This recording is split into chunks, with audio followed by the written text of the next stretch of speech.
Made sure that my wife missed the funeral of her uncle, who neglected the fact that she was touched as a kid by her grandpa and said she was a lying manipulated BTCH, and now I feel like the lying manipulated BTCH because I lied about it to her face.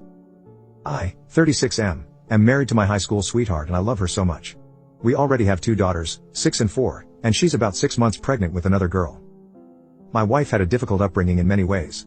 She comes from a large Catholic family with lots of cousins, aunts, and uncles.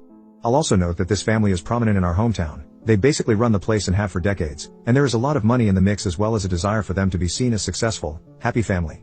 A lot of them also take a lot of pride in being part of their crew, which why I think many of them tried to silence my wife. My wife had a creepy past grandfather who touched her inappropriately when she was young. My wife realized the severity of what her grandpa did her freshman year of college and told me, and then we spoke with her mother. Her parents believed her, but also didn't want her telling the police because the creep was basically on his deathbed with dementia at that point and they thought it would be, 1, pointless and, 2, cause a lot of stress on the family. I won't get into my opinions on this because if I did, I'd be writing a novel. While my wife didn't go to the police, she was vocal to her extended family that she had been touched by the grandfather and that she hated when they told stories about him being this beloved saint.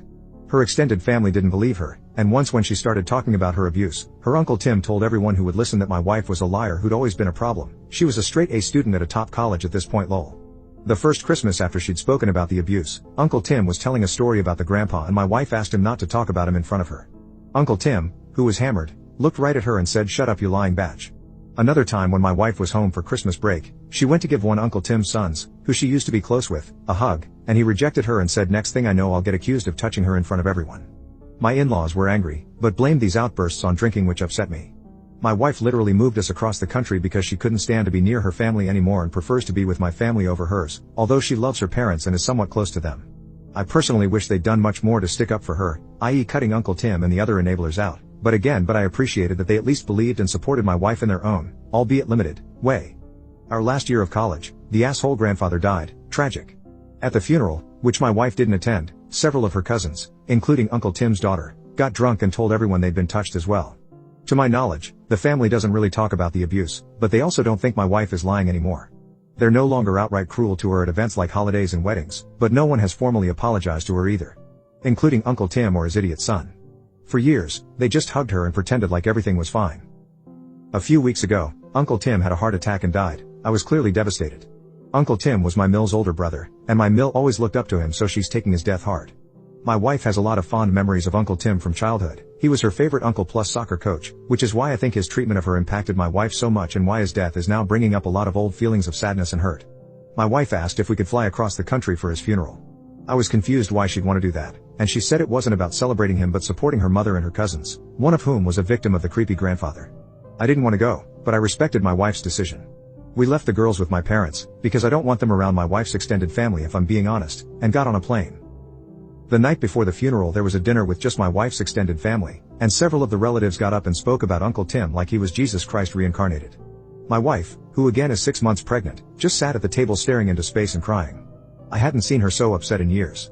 When we got back to our hotel, my wife was hyperventilating so hard that I almost took her to the hospital, and she spent hours laying with me and crying. I told her we didn't need to go to the funeral, but she insisted it was the right thing to do even though she admitted she didn't want to go. The morning of the funeral, which started at 10, I woke up a few minutes before the alarm was set to go off. We had just flown across the country and were 3 hours behind, so I figured if the alarm didn't go off, my wife wouldn't wake up in time. I was still rattled from seeing my wife so hurt the night before and pissed off about all the pain my wife had gone through over the years. It was an impulsive decision, but I turned off her alarm and went back to sleep. When we woke up, the funeral was almost over. If I'm being honest, my wife seemed a bit relieved when she realized we'd missed the funeral, after a few minutes of panic. She explained to her parents that we overslept, and no one questioned her. We ended up going to dinner with her parents and some of the less crappy relatives later and had a great time. A part of me feels good because I think I helped my wife do what she actually wanted to do, miss the funeral, but wouldn't do because of her strong sense of duty and loyalty to her parents.